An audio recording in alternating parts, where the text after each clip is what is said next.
Yeah, buddy, hello everybody, welcome back to my channel. This is Lelldorin. In this episode I wanted to do a quick video about DLC, about downloadable content. So I was reading this article the other day about Mass Effect Andromeda, and it was talking about how the head of the studio was saying that they were probably not going to do a season pass.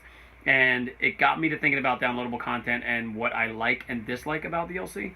And to give you a brief history about DLC, it started way back with the Dreamcast because that was one of the first game systems that allowed you to have an internet connection, and then PC obviously did it for a while, and then the PlayStation 3 started doing it, and some studios didn't charge for DLC, and then other studios started realizing you can make a lot of money. The only time I don't have problems with DLC is when it's stuff like The Witcher. Okay, The Witcher offered DLC, and it was broad-reaching DLC. It was like a whole mission, it was like a whole bunch of stuff, and it was actually worth, in my opinion, the money. Like, you guys all know I love Destiny, but Destiny's DLC was obviously part of the original game, and I feel like with that one, they were just trying to make more money off of it. So, what do you guys think about DLC? Like, for me, I don't mind paying for DLC if it's something, like I said, with The Witcher, where they came out with this whole extra area. It's almost like not even a DLC, it's almost like an expansion. And I don't mind paying small amounts for DLC if it opens up new classes or new abilities. And I don't mind with certain things as long as it's not a pay-to-win type scenario. I don't mind paying for, what do they call them, microtransactions, where it's like armor sets and stuff that makes stuff look good. But I really am starting to dislike this trend where games are offering these season passes for upcoming DLC that they already announced when the game is coming out, that some studios seem like they already have.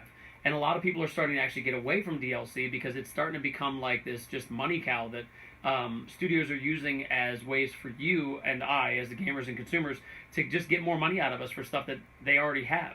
Like, one thing about GTA 5, which is a game that Cindy loves, is that all of their downloadable stuff, all of their new expansions, all of their things that they've offered has all been free, which I think is amazing.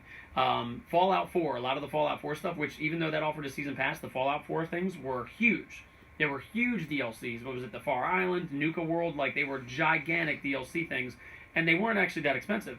That was amazing. But then with stuff like Destiny, which, don't get me wrong, I still love that game, and it's one of my top 3 games probably ever.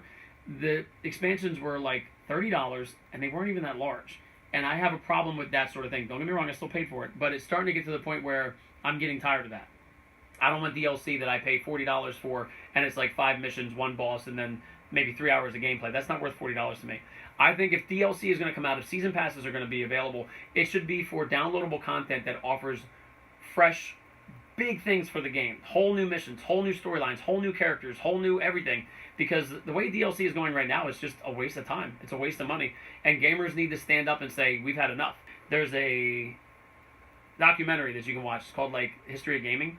And it talks about how in the beginning, studios were flooding the market with all these games that were shitty because they expected gamers to just be like, ooh, games, and we just buy them because they expected us to be stupid.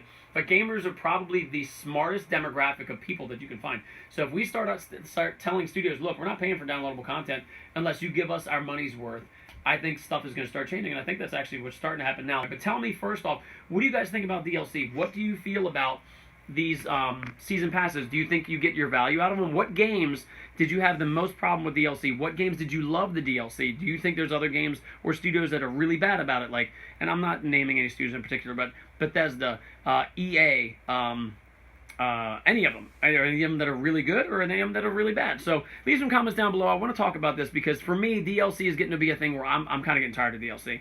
I don't know if I'm really going to do it anymore unless it's a really large downloadable content package with something with a lot of value, because right now most of these season passes and DLC boxes are just crap.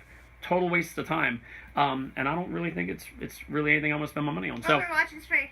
Overwatch is free. Like, all the stuff they've offered, all the seasons, well, they've been really more like holiday events. They're more like events than downloadable content, but they've offered new maps, new classes, new stuff, and we haven't had to pay anything except for the original game. So that's something that I really like about that game too. So anyway, so leave some comments down below. Throw me a like, share, and subscribe if you want to talk about more of this stuff. I'm going to try to do a vlog every week. I read a lot of gaming news, and I want to try to do a vlog every week about some of the stuff I read. But until next time, this is Lelldorin signing off, and I'll cast a spell. And now I'm a pterodactyl. So until next time, guys, get out of here. We got some more stuff to do for you. See you again soon. Bye. Hey, just